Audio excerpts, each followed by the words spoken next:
ஆடாம இருந்துச்சு.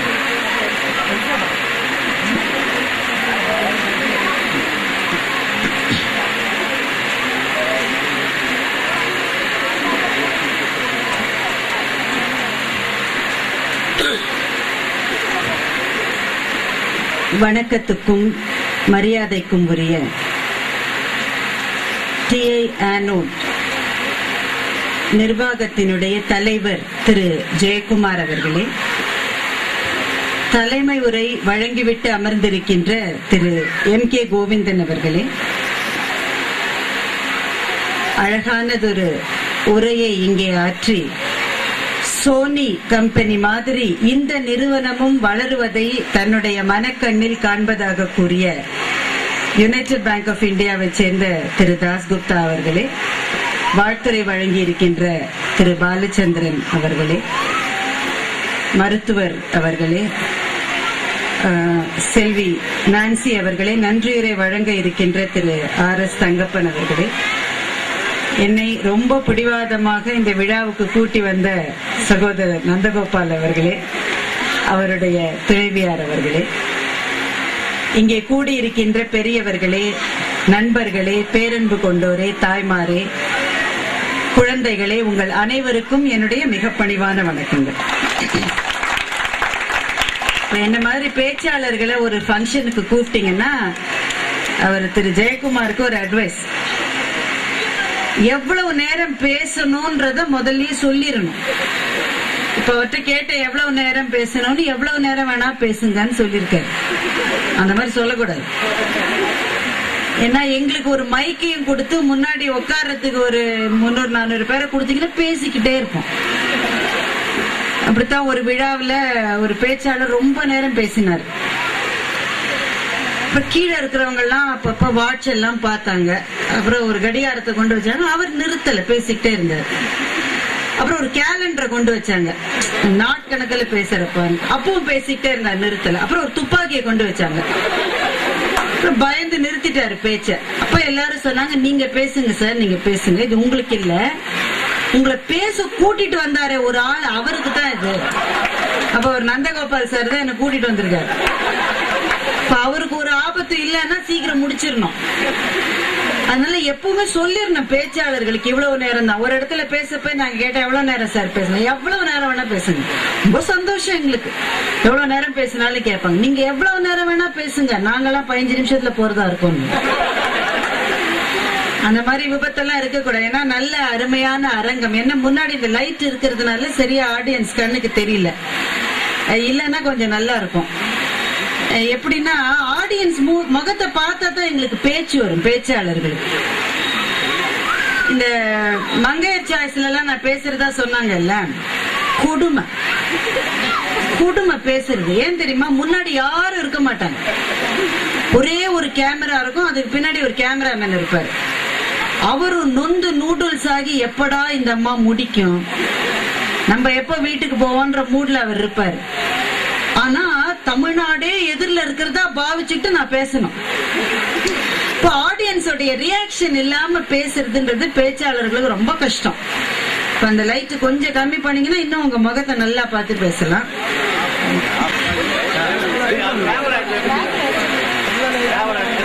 சரி, இப்ப பரவாயில்ல சார், இருக்கட்டும். அவர் அப்புறம் ரொம்ப வருத்தப்படுவாருன்னு நினைக்கிறேன். என் கூட பேச்சாளர் அவங்க பேங்க்ல தான் ஒர்க் பண்றாரு, திரு ராஜா. நீங்க பாத்திருப்பீங்க பட்டிமன்றத்துல எல்லாம். அவரு என்னென்னவோ சொல்லி பாக்குறாரு, எவனும் சிரிக்க மாட்டேங்கிறான். கடைசியில முன்னாடி ரோல இந்த மாதிரி ஒரு பையன் இருந்து சிரிச்சுட்டான். போடா, ஒருத்தனாவது சிரிச்சான் போன்னு எங்களுக்கு ரொம்ப சந்தோஷம். பின்னாடி இருக்கிற ஒரு பெருசு அவன் தலையில தட்டி, பெரிய மனுஷங்கள்லாம் பேசுறாங்க, நீ சிரிக்கிற. அப்படிதான் தெரிஞ்சது அந்த ஊர் கட்டுப்பாடா, பெரியவங்க எல்லாம் பேசும்போது சிரிக்க கூடாது. இந்த மாதிரி பல விபத்துகள். இங்க மிக அருமையான ஒரு கூட்டம், மிக அழகான ஒரு மேடை. எல்லாத்துக்கும் மேல படிச்சு முடிச்ச உடனே என்ன, ஒரு அரசாங்க வேலைக்கு போனோம், இல்ல ஏதோ ஒரு வேலைக்கு போனோம், 10 மணிக்கு ஒரு மூட்டையை கட்டிட்டு, சோத்து மூட்டையை கட்டிட்டு போனோமா, 5 மணிக்கு திரும்பி வந்தோமா, டிவியை பார்த்தோமா, தூங்கினோமா. இந்த மாதிரி வாழ்க்கையத்தான் நம்ம பல பேர் எதிர்பார்க்கிறோம். படிக்கிற போதே என்ன நினைக்கிறான், ஒரு நாளைக்கு நான் 16 மணி நேரம் உழைக்கணும்னு இன்ற இளைஞர்கள் பல பேர் நினைக்கிறது இல்ல. நல்ல செக்யூர்டா ஒரு ஜாப் 10 மணிக்கு போயிட வேண்டியது, 5 மணிக்கு வந்துட வேண்டியது, இருக்க டிவி பார்க்க வேண்டியது.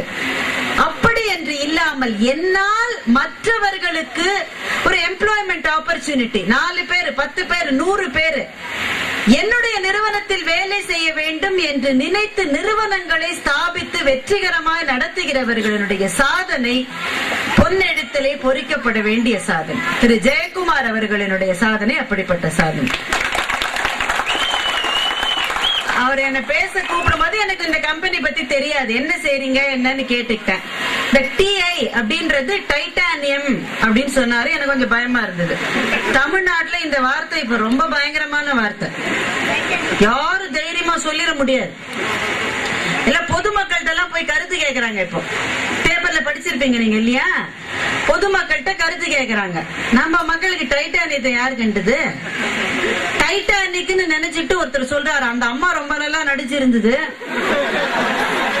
கடைசியில செத்து போச்சு அந்த காதலனோட சேர்ந்துட்டார்.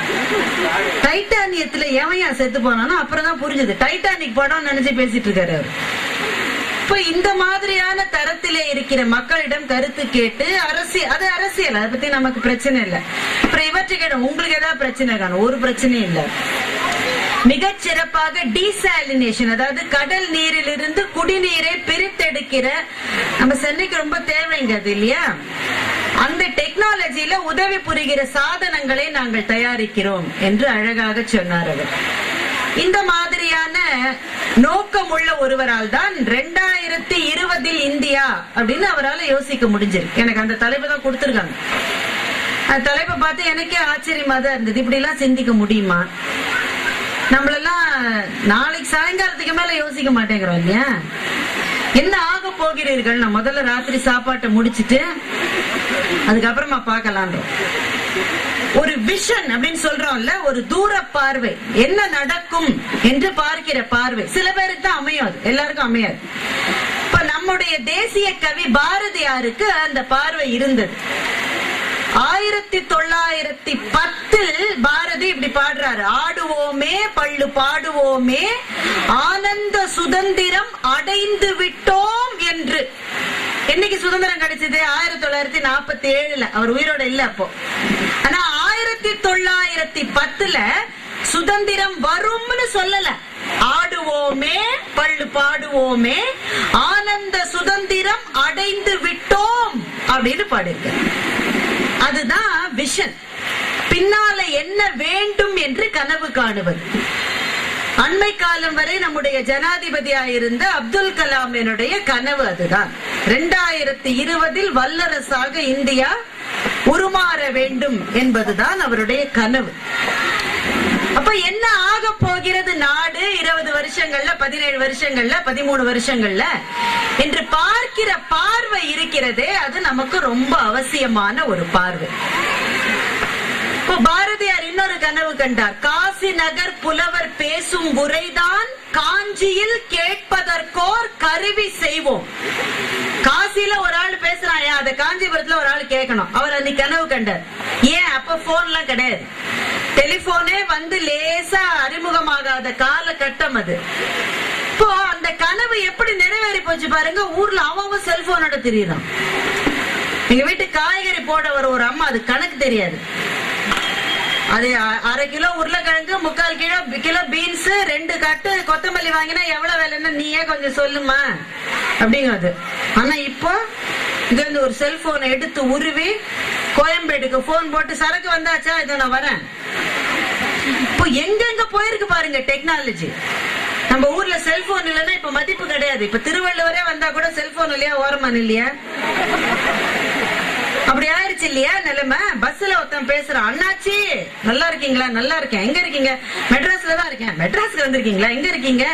பஸ்ல போயிட்டு இருக்கேன். எங்க போயிட்டு இருக்கீங்க? பாரிஸ்ல இருந்து அண்ணா நகர். நானும் பாரிஸ்ல அண்ணா நகர் தான் போறேன். நீங்க எந்த பஸ்ல போறீங்க? நான் ஒன்னியால போறேன். நானும் ஒன்னியால தான் போறேன். முன்னாடியும் பின்னாடி நின்னுட்டு பேசிட்டு இருக்கேன் ஒரு பஸ்ல. எல்லாருக்கும் தேவையா இருக்கு இந்த டெக்னாலஜி. இது இப்பதான் வந்தது, 2 வருஷம் 3 வருஷம் முன்னாடி தெரியாது. ஆனால் 1910 ஒரு கவிஞன் இதை கனவு கண்டிருக்கிறார்.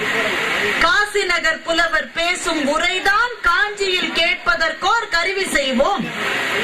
சந்திர மண்டலத்தில் மண்டலத்து இயல் கண்டு தெளிவோம். அப்ப ஆம்ஸ்ட்ராங் வந்து சந்திரனுக்கு போகல, ஆனால் சந்திர மண்டலத்து இயல் கண்டு தெளிவோம், சந்தி தெரு பெருக்கும் சாத்திரம் கற்போம்.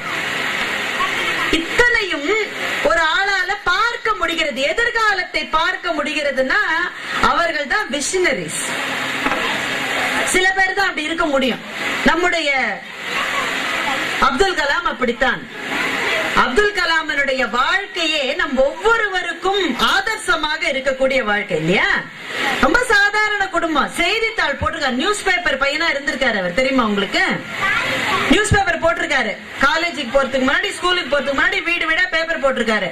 தினசரி செய்தித்தாள் போட்ட ஒருவர் அவருடைய பெயர் தினம் தினம் பேப்பர்ல வர அளவு பெரியாராக முடியும்னு நிரூபித்து காட்டியது அப்துல் கலாம் தான்.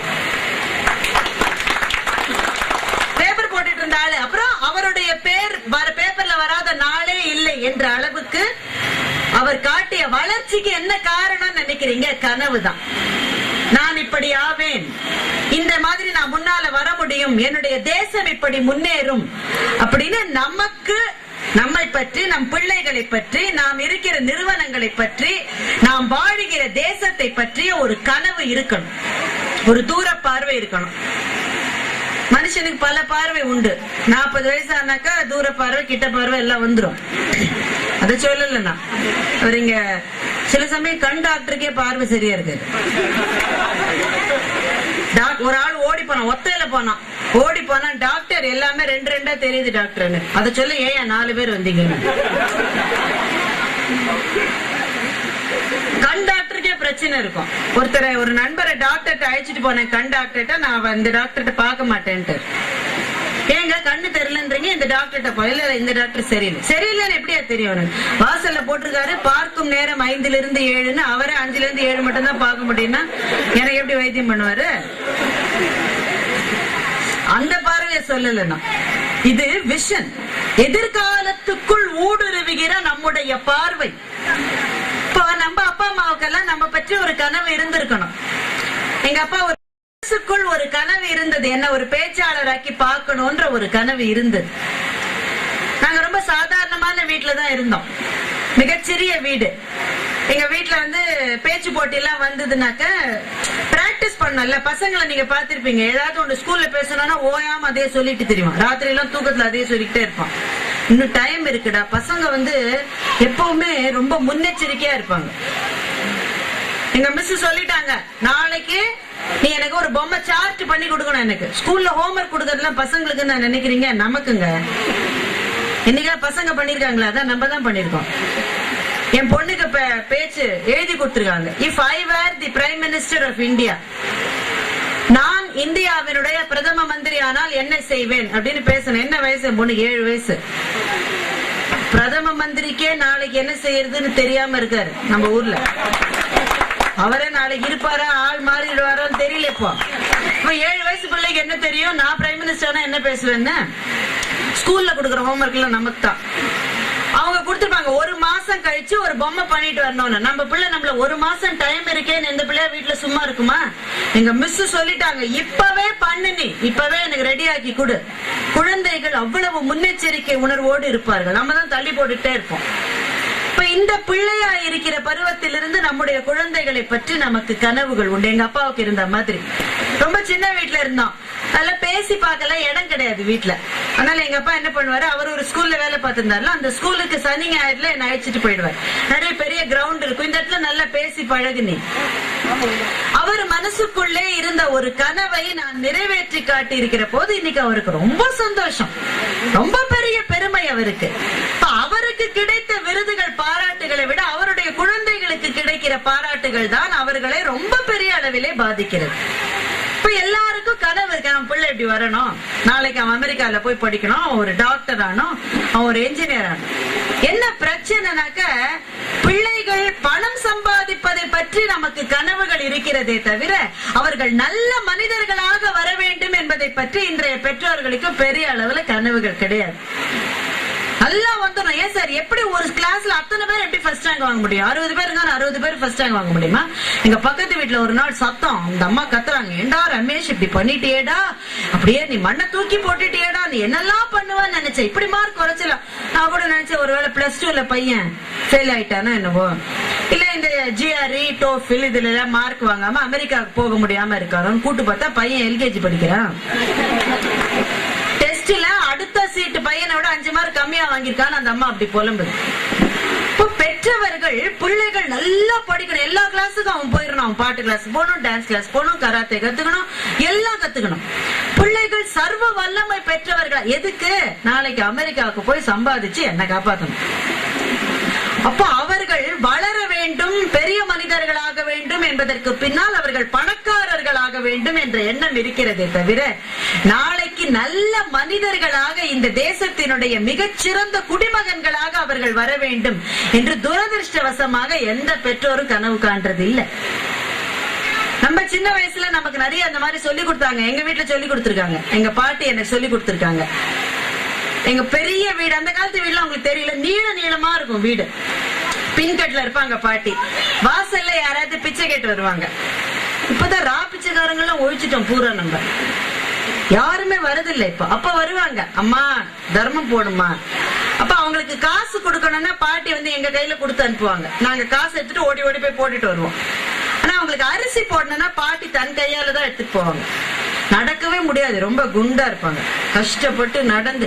ஏன் பாட்டி காசு மட்டும் என்கிட்ட கொடுத்து அனுப்புறல, அரிசி எங்க கையில கூட நான் போய் போடுறேன், கை சின்னதுடா ரொம்ப, நீ போட்டா கொஞ்சமா தாண்டா போட முடியும். பாட்டியோட கை பாரு எவ்வளவு பெருசா இருக்கு பாரு, நான் போட்டா நிறைய போடலாம்ல. அப்போ அவங்க சொல்லாமலேயே எனக்கு ஒரு விஷயம் புரிந்தது, என்ன தெரியுமா? மற்றவர்களுக்கு கொடுத்தால் மிகச் சிறந்ததை தான் கொடுக்க வேண்டும் என்ற பாடத்தை என்னுடைய பெரியவர்கள் எனக்கு சொல்லிக் கொடுத்தார்கள். இன்னைக்கு நம்ம சொல்லி கொடுக்கறது இல்ல. எப்படி தெரியும்? இப்ப சுனாமி வந்தது இல்லையா, 2-3 வருஷம் முன்னாடி டொனேஷன் எல்லாம் கலெக்ட் பண்ணோம். நான் போய் கேட்டேன், டொனேஷன் கொடுங்க, நிறைய கொடுத்தா, எனக்கு ரொம்ப பெருமை எனக்கு. நான் போய் கேட்டேன், எவ்வளவு கொடுத்துட்டாங்க பத்தியா? 33 மூட்டை கலெக்ட் பண்ணோம். பிரிச்சு பார்த்தா ஒத்த செருப்பா 34 செருப்பு இருக்கு. ஒத்த செருப்பு, நைலான் புடவை, தலை உடைந்து போன பொம்மைகள், பிஞ்சு போன ஹேர் பேண்டு, இதெல்லாம் என்னத்துக்கு? சுனாமி ரிலீஃபா? நம்ம வீட்டு பரன் அப்போது சுத்தம் ஆகணும்ல. அப்போ மற்றவர்களுக்கு கொடுத்தால் மிகச் சிறந்ததைத்தான் கொடுக்க வேண்டும் என்பதை நாம் நம்முடைய குழந்தைகளுக்கு சொல்லி தரல. இப்போ விஷன்றது எப்படி இருக்கணும்னா, பொருளாதார ரீதியாக நம்முடைய பிள்ளைகள் நல்லா வளரணும்ன்றதும் ஒரு கனவு தான், அது தேவை. ஏன்னா இன்னைக்கு காசு முக்கியம். நேற்றைய சமுதாயத்தில் ஒழுக்கமானவர்களுக்கு மதிப்பு இருந்தது, இன்றைய சமுதாயத்தில் துட்டு இருக்கிறவங்க தான் மதிப்பு இல்லையா? அப்ப பொருளாதார ரீதியாக நம்முடைய பிள்ளைகள் நல்லா வரணும்னு நினைக்கிறதுல தப்பு இல்லை. ஆனா கனவு என்பது அதோடு நின்று விடுவது அல்ல. நல்லா படிக்கணும், நல்லா சம்பாதிக்கணும், அமெரிக்கால இருக்கணும், எங்க வேணா இருக்கலாம். அதோடு கூட நல்ல ஒழுக்கங்களை, தனி மனித இயல்புகளை கற்றவர்களாக நம் பிள்ளைகள் இருக்க வேண்டும் என்பதுதான் பெற்றோர்கள் காண வேண்டிய கனவு. இப்ப நம்முடைய நாட்டை பற்றிய கனவும் அதே மாதிரிதான் இருக்கணும். 2 விதமான கனவு. ஒன்று, பொருளாதார ரீதியாக நம்ம நாடு நல்லா இருக்கா, வந்துட்டு இருக்கு. இப்போ ஜிடிபின்னு சொல்றோம் இல்லையா, இந்த நாட்டினுடைய ப்ரொடக்டிவிட்டி எவ்வளவு இருக்குன்றதுக்கான ஒரு மெஷர் இப்ப 8.5 விட தாண்டி இருக்கு. 8.5% விட அதிகமாக உயர்ந்திருக்கிறதுன்னு சொல்றாங்க. What is happening in India அப்படின்னு பிபிசில கேக்குறாங்க. எப்படி இவ்வளவு பெரிய வளர்ச்சியை உங்களால கொண்டு வர முடிஞ்சது? இந்த நாடு நல்லா இருந்த நாடு தானே சார். 1835 கொஞ்சம் நல்லா கவனிச்சு கேட்கணும் நீங்க. 1835 மெக்காலேன்ற ஒரு ஆளு பிரிட்டிஷ் அரசாங்கத்தால் நியமிக்கப்பட்டு இந்த தேசத்துக்கு வந்தார். அப்பதான் பிரிட்டிஷ்காரன் நம்ம ஊரை முழுங்கிட்டு இருந்த அந்த காலம். அவர் எழுதுறாரு, இந்த நாட்டு முழுக்க நான் சுத்தி பார்த்தேன். I could not find anybody who is hungry. I could not find a thief அப்படின்னு எழுதுறாரு. இந்த நாட்டுல பசியா இருக்கிறவங்களையோ இல்ல திருட்டு வேலை செய்யறவங்களையோ என்னால பார்க்க முடியலன்னு எப்ப எழுதுறாரு? 1835 மெக்காலே எழுதுகிறார். ஆனா 200 வருஷங்கள் பிரிட்டிஷ்கார நம்ம ஆண்டு விட்டு நம்ம நாட்டுல இருக்கிற அத்தனை சொத்தையும் கொள்ளையடித்து கொண்டு போன பின்னால் இந்த தேசத்தில் இன்னைக்கு எவ்வளவு வறுமை, இன்றைக்கும் விவசாயிகளினுடைய தற்கொலை எவ்வளவு இடங்களிலே நடந்து கொண்டிருக்கிறது. இப்போ நம்ம நாடு என்பது கொஞ்சம் வித்தியாசமான ஒரு நாடு. ஒரு பக்கத்துல அசுர வளர்ச்சி, இன்னொரு பக்கத்திலே மிக மிக மோசமான வறுமை. எக்கச்சக்கமா படிச்சவன் நிறைய பேர் இருக்கான், அறியாமையிலே மூழ்கி கிடக்கிறவர்கள் எத்தனை பேர் இருக்கின்றார்கள். எவ்வளவு அறியாமை. எம்ஜிஆர் காலத்துல ஓட்டு கேட்க போவார் அவர், நடந்த விஷயம். ஓட்டு கேட்க போகும்போது அவருடைய ஸ்டைல் என்னன்னா, எப்போ ஒரு பாட்டியை கூட்டு பக்கத்துல வச்சுப்பாரு. அவரோட ஸ்டைல் அது.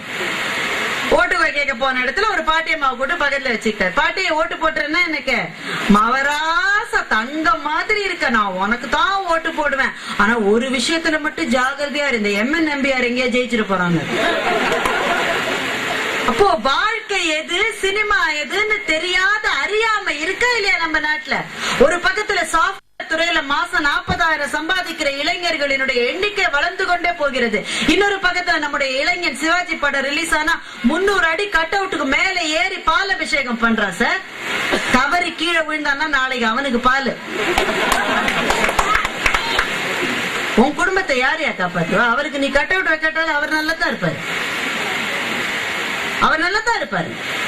அவருடைய குடும்பத்தை அவர் பாக்குறாரு, உன்னுடைய குடும்பத்தை நீ பாக்கணுமா வேணாமா? மேல ஏறி என்ன உனக்கு பால் அபிஷேகம் வேண்டி கிடக்கு? கற்பூர ஆரத்தி காட்டுறான், தலைவான்னு கத்துறான். நம்மள விசில் அடிச்சு சினிமா பாக்கலாம், ஆனா சினிமா வாழ்க்கை இல்லன்னு தெரிஞ்சுக்கணுமா வேணாமா? அவரும் அதே தான் சொல்றாரு. நீ எதுவும் செய்யறதுக்கு முன்னாடி வீட்டுக்கு போய் உங்க அம்மாவை கவனிடான்னு ரஜினி தான் சொல்ற. இப்போ ஒரு பக்கத்துல இந்த மாதிரி அறிவு உலகத்தினுடைய தேடல்கள் விரிந்து கொண்டே இருக்கின்றன, இன்னொரு பக்கத்திலே அறியாமையிலே மூழ்கி கிடக்கிற இளைஞர்கள் இருக்காங்களா இல்லையா இந்த ஊர்ல? இப்ப ரெண்டு பக்கத்திலயும் பார்த்தா நமக்கு ஆச்சரியமா இருக்கு. வளர்ந்து கொண்டே போகிற அடுக்குமாடி கட்டடங்கள் ஒரு பக்கம், இன்னொரு பக்கத்துல சோத்துக்கு வழி இல்லாம தற்கொலை செய்து கொண்டிருக்கின்ற நெசவாள குடும்பங்கள் இதே நாட்டுலதான் இருக்கு. இந்த மாதிரி இருக்கிற ஒரு தேசத்தை பற்றி கனவு காண்பதுனா என்ன கனவு காண முடியும்? எவ்வளவு வளர்ச்சி இருக்கு. 1980கள்ல சாப்ட்வேர் துறையில நம்ம நாடு ஈட்டிய வருமானம் வெறும் $500 மில்லியன் என்னவோதான். இன்னைக்கு அத மாதிரி 1000 மடங்கு வளர்ந்து இருக்கு. சாப்ட்வேர் எக்ஸ்போர்ட்ஸ்ல நமக்கு வர ரெவென்யூ, அந்நிய நாட்டு செலாவணின்னு சொல்றோம் இல்லையா, அது 1000 மடங்கு வளர்ந்திருக்கிறது. நம்முடைய இளைஞர்கள் இந்த இன்ஜினியரிங் காலேஜ்ல எல்லாம் படிச்சு 3வது வருஷம் படிக்கும் போதே வந்து வேலைக்கு எடுத்துட்டு போயிடுறாங்க. நீங்க கேள்விப்பட்டிருப்பீங்க, கேம்பஸ் பிளேஸ்மெண்ட். அத்தனை பேருக்கு வேலை தரான். ஒரு நிறுவனத்துல வேலைக்கு ஆர்டரா அடிச்சு எல்லாருக்கும் கொடுக்கறான். கன்ஃபியூஷன்ல வெளியில ஐஸ் வித் இந்த அம்மாவுக்கு ஒரு வேலைக்கு ஆர்டர் போட்டான். அத்தனை பேருக்கு வேலை தரான் சார் அவன். இது ஒரு பக்கம் தான். இன்னொரு பக்கத்தில் கிராமத்தில் இருக்கிற நம்முடைய இளைஞர்கள் பள்ளி இறுதி வகுப்பை கூட முடிக்க முடியாத வறுமை சேற்றிலே புதையுண்டு கிடக்கிறார்கள். உண்டா இல்லையா? இப்போ நம்ம நாடு ரொம்ப வித்தியாசமான ஒரு நாடு. இப்ப நம்ம வீட்டுக்கு பக்கத்துல வேற மதத்தை சார்ந்தவர்கள் இருந்தா நம்ம என்ன செய்யறோம்? அவங்க வீட்டு பண்டிகை போது அவங்க பிரியாணி நம்ம வீட்டுக்கு வருது, நம்ம வீட்டு தீபாவளி போது நம்ம வீட்டு பலகாரம் அங்க போகுது. சர்வ சகஜமா இது நடக்கிறது.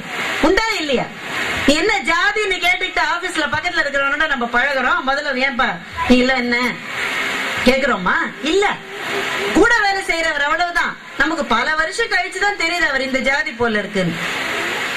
இப்படி வித்தியாசங்களை மறந்துவிட்டு பழகுகிற நாம் அதே இந்தியர்கள் தான் ஒரு பக்கம். இன்னொரு பக்கத்துல மத கலவரம், மத சண்டை, ஜாதி சண்டை, அரசியல் கலவரம்.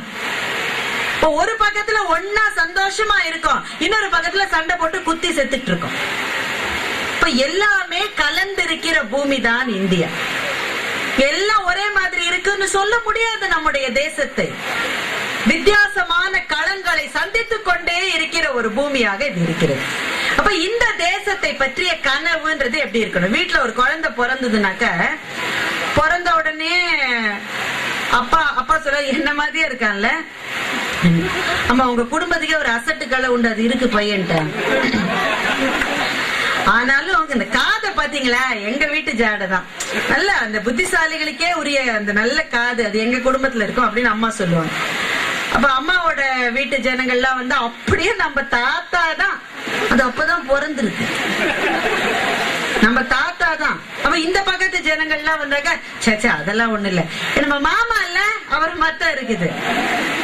இப்போ இந்த குழந்தை எப்படி இருக்குமோ தெரியாது நாளைக்கு. ஆனா அவரவர்களுடைய கனவு அந்த பிள்ளை மீது சுமத்தப்படுகிறது. தோற்றம் எப்படி இருக்கணும்?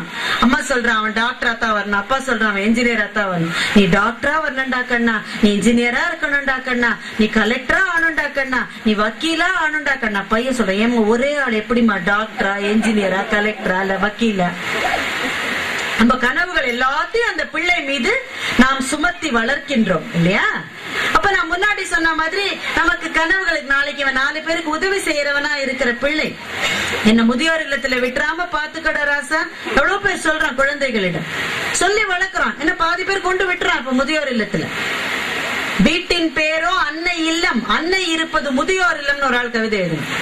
வீட்டுக்கு பேர் மட்டும் வச்சிடறான் அன்னை இல்லன்னு. உங்க அம்மா எங்க இருக்காங்க? கொண்டு விட்டாமல்ல எங்க முதியோர் இல்லத்துல.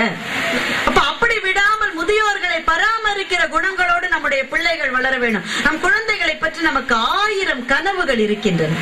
அப்ப இந்த தேசத்தை பற்றிய நம்முடைய கனவுகள் எப்படி இருக்க வேண்டும்? குழந்தைய பாக்குற போதே நமக்கு கவலையும் வருது. இந்த குழந்தைகள் சின்ன பிள்ளையா இருக்கும்போது தூங்கும் போது பார்த்தா பாவமா இருக்கணும். சில வீட்டுல பசங்க எஸ்பெஷலி பாய்ஸ் இருக்காங்களே, அப்பாட்ட அடினா அடி பின்னி எடுப்பாரு. அடி பிச்சு எடுத்துட்டு அவன் தூங்கின அப்புறம் பக்கத்துல வந்து காலை பிடிச்சு விடுவார். முதல்ல அடிப்பான அப்புறம் தூங்கின அப்புறம் கொஞ்சுவாங்க. அவன் முடிச்ச போது கொஞ்சினா அவன் ஏறிக்குமா. நல்ல பையன்தான், இன்னும் எங்க அப்பா மாதிரியே இருக்கான் பாத்தியா, கொஞ்சம் சேட்டை, அது எங்க குடும்பத்திலேயே உண்டு.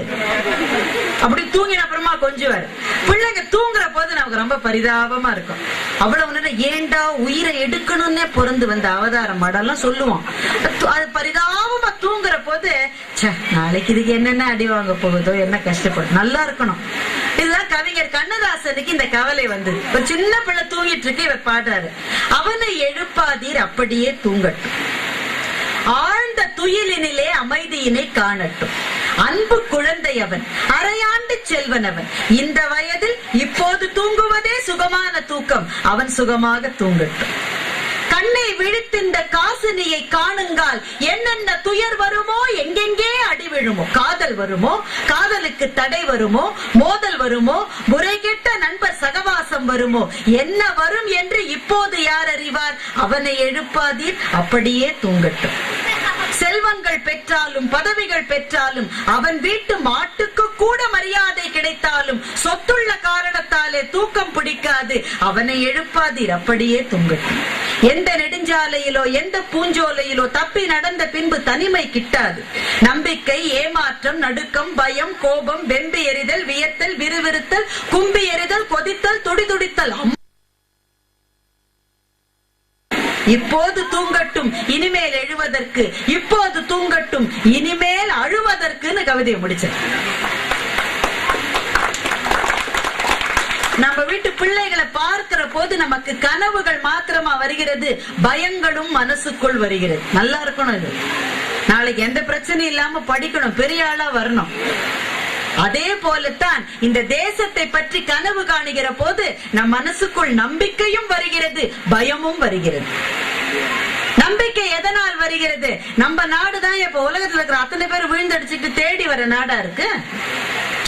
சுதந்திரம் வாங்கின காலத்தில் அரிசிக்கும் கோதுமைக்கும் வழி இல்லாமல் பஞ்சமும் பட்டினியுமா இருந்த தேசம் தான் இது. ஆனா சுனாமி வந்த போது அமெரிக்காக்காரன் நம்ம பிரதமருக்கு போன் போட்டு கேட்டான், நான் சாப்பாடு அனுப்பட்டா கோதுமை அனுப்பட்டான்? நீ எதுவும் அனுப்ப வேண்டாம், அண்டை நாடான இலங்கைக்கு எங்களுடைய கப்பல்களில் கோதுமையை நாங்கள் அனுப்ப போகிறோம்னு நம்முடைய பிரதம மந்திரி பதில் சொன்னார். நீ என்ன எனக்கு அனுப்புறது, நான் உனக்கு வேணா சொல்லு, நாங்க அனுப்புறோம். அப்ப எவ்வளவு பெரிய வளர்ச்சி நமக்கு இல்லையா? அமெரிக்கால இருந்து கப்பல் வருமா, கோதுமை வருமா, அரிசி வருமா? அப்ப யாராவது வயசான ஆட்கள் இருந்தா தெரியும், அப்பெல்லாம் வாரத்துல ஒரு நாள் உண்ணாவிரதம் இருக்கணும்னு பிரதம மந்திரி லால் பகதூர் சாஸ்திரி எல்லாத்தையும் சொன்னாரு. ஏன் அவ்வளவு கொடுமையான உணவு பஞ்சம்? அப்படி இருந்த நம்முடைய தேசம் தான் இன்னைக்கு உங்க ஊருக்கு வேணும்னா சொல்லு, நாங்க அனுப்பிச்சு வைக்கிறோம் என்று சொல்லுகிற அளவு நாம் வளர்ந்திருக்கிறோம் என்றால் அந்த வளர்ச்சியை பார்த்து பிரம்மாண்டமும் பிரமிப்பும் நம் மனசுக்குள்ள வருது. அதே சமயம் ஒரு கவலையும் வருகிறது. ஏன்?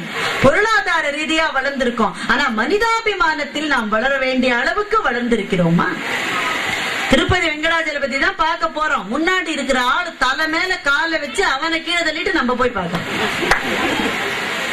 சாமி சாமிக்கு முன்னாடி சக மனிதனை, பைபிள்ல ஒரு வாசகம் வரும், கண்ணுக்கு தெரிகிற சகோதரனை நேசிக்காதவன் கண்ணுக்கு தெரியாத கடவுளை எப்படி நேசிக்க முடியும் என்று பைபிள் கேட்கிறது. கண்ணு முன்னாடியே இருக்காயா, அவரு வக்கீலா இருக்கா, வக்கீல் அவர் சொன்னாரு, நான் யாரையும் கோர்ட்டுக்கு போக விட மாட்டேன். இந்த மாதிரி வக்கீல பூலோகத்துல பார்க்கவே முடியாது. முடியுமா சொல்லுங்க? ஒரே ஒரு தென்னை மரம், அண்ணாவுக்கும் தம்பிக்கும் சண்டை, சொத்து பிரிக்கிறப்போ சண்டை. தென்னை மரம் என்னதுன்னு அண்ணன் சொல்றான், இல்ல என்னதுன்னு தம்பி சொல்றான்.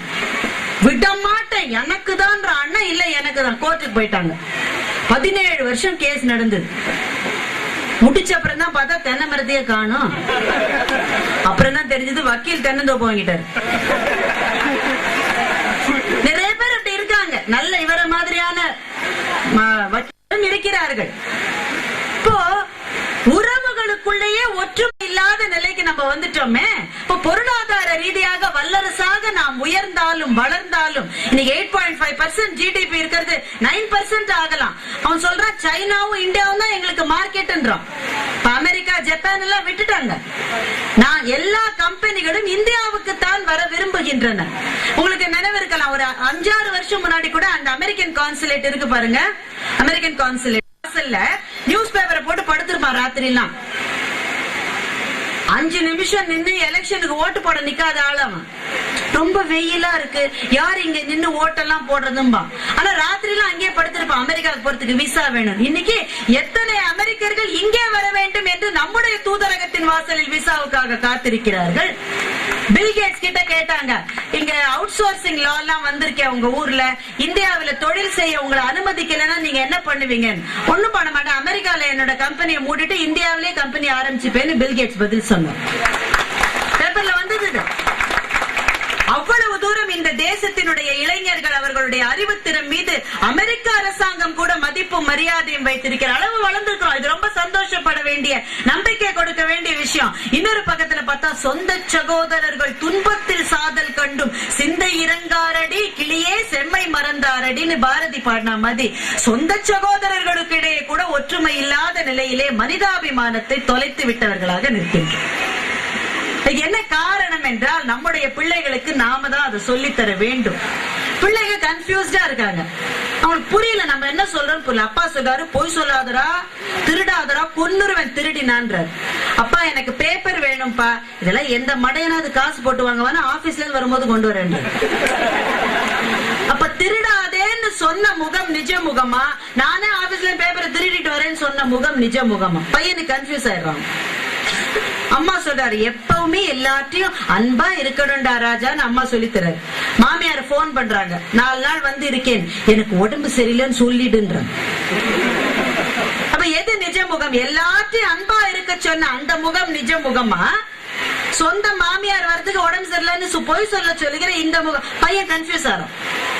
டீச்சர் சொல்றாரு, ஆல்வேஸ் டூ யுவர் டியூட்டி, எப்பவுமே உன்னுடைய கடமையை செய்ய. அடுத்த நாள் ஆசிரியர் வரலையே, சம்பள உயர்வு கேட்டு போராட்டம் வெளியில.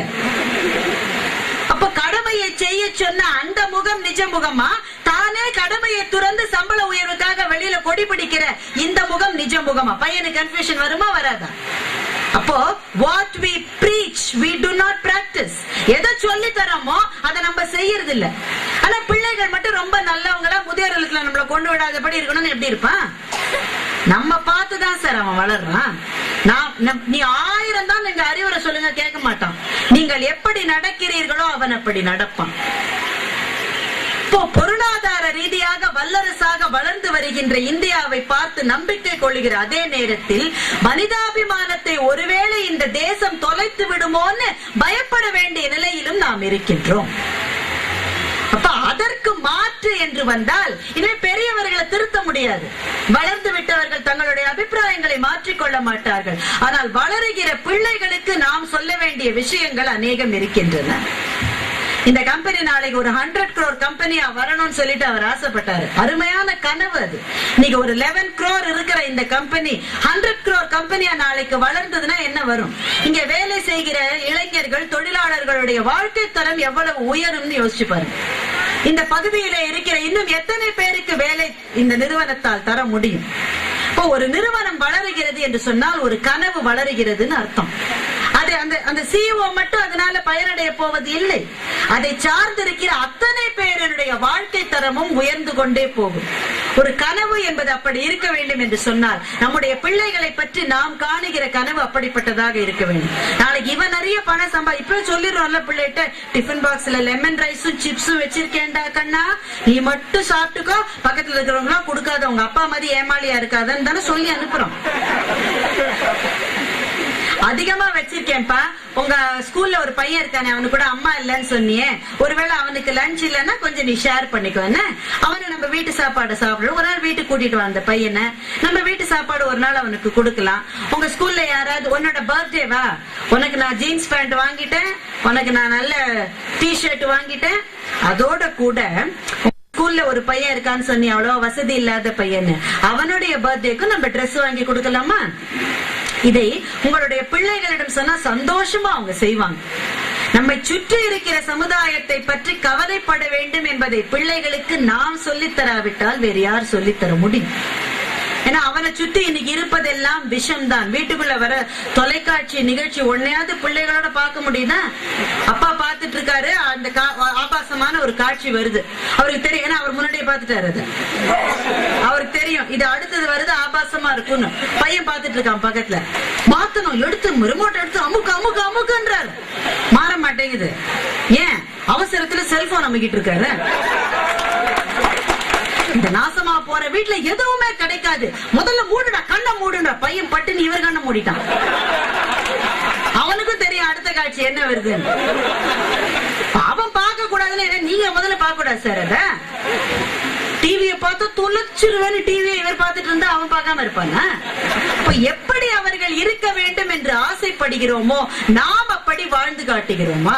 அவன் அன்பானவனா இருக்கணும், பிரியமானவனா இருக்கணும், மரியாதைக்குரியவனா இருக்கணும், பெரியவர்கள்ட்ட அவன் மதிப்பும் மரியாதையும் செலுத்த வேண்டும் என்றால் அதெல்லாத்தையும் நம்ம செய்யணும். அது ஒண்ணுதான் வழி. எனவே நண்பர்களே, வளர்ந்து வருகின்ற நிறுவனங்கள் எப்போதுமே எனக்கு மிகுந்த மகிழ்ச்சியை தரும். ஏனென்றால் நிறுவனங்கள் வளர்ப்பதில் இருக்கிற சங்கடங்கள் நம்ம எல்லாருக்குமே தெரிஞ்ச விஷயம்தான். நம்ம பாட்டுக்கு வேலைக்கு போன மூட்டையை தூக்கிட்டு லஞ்ச் முடிஞ்சது வீட்டுக்கு வந்த கிடையாது. அவர்கள் 24 மணி நேரமும் இந்த நிறுவனத்தை பற்றிய சிந்தனையிலேயே இருக்க வேண்டியவர்கள். அவருக்குள்ள இருக்கிற அந்த ஸ்பார்க் தெரிஞ்சிட்ட காரணத்தினால் தான் வங்கி அதிகாரிகள் இந்த கூட்டத்துக்கு வந்திருக்கிறார்கள்.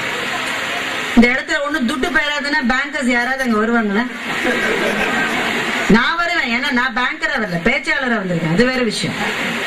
இது ஒண்ணு தேராது, அவ்வளவுதான். ஊத்தி மூட வேண்டியதுன்னா ஒரு பேங்க்கும் அந்த சைடு அந்த திசைக்கே வர மாட்டாங்க. எங்கேயோ இருக்கிறவர்கள் இங்கே வந்திருக்கிறார்கள் என்று சொன்னால் இது வளரும் என்பதற்கான பொறி அவர்களுடைய கண்ணுக்கு தெரிகிற காரணத்தாலே வந்திருக்கின்றார்கள். இந்த நிறுவனம் நாளைக்கு வளர்ந்து ஒரு 100 crore கம்பெனி ஆகிற போது இன்னும் பிரம்மாண்டமான இன்னும் பல ஒர்க்கர்ஸ் இங்க இருப்பீங்க. இன்னைக்கு இங்க உங்க கம்பெனில எவ்வளவு பெண்கள் இருக்காங்கன்னு எனக்கு தெரியல, ஆனா ஓரளவு கண்டுபிடிக்க முடியுது. எல்லாம் ஒரே மாதிரி சேலை கட்டிருக்காங்க, அதை வச்சு தெரியுது எவ்வளவு பெண்கள் இங்க வேலை செய்யறாங்கன்னு. அடுத்த முறை இது 100 கோடி கம்பெனியா இருக்கிற போது சாரி சாரியாக இளம் பெண்களும் இளைஞர்களும் இங்கே வேலை செய்கிறவர்கள் நிற்கிற காட்சியை மனக்கண்ணிலே பார்க்கிறேனே, அந்த கனவு நிறைவேற வேண்டும். கனவு மெய்ப்பட வேண்டும், கைவசமாவது விரைவில் வேண்டும், தனமும் இன்பமும் வேண்டும், தரணியிலே பெருமை வேண்டும் என்று மகாகவி பாரதி ஆசைப்பட்டானே, கனவு கண்டானே, அதே கனவைத்தான் திரு ஜெயக்குமார் அவர்களும் கண்டு கொண்டிருக்கிறார்கள். உங்கள் ஆதரவோடு உங்கள் ஊக்கத்தோடு அது நிறைவேறும். நம் பிள்ளைகளை பற்றிய நம்முடைய கனவுகள் நிறைவேறும், நம் தேசத்தை பற்றிய நம்முடைய கனவு நிறைவேறும். அப்துல் கலாம்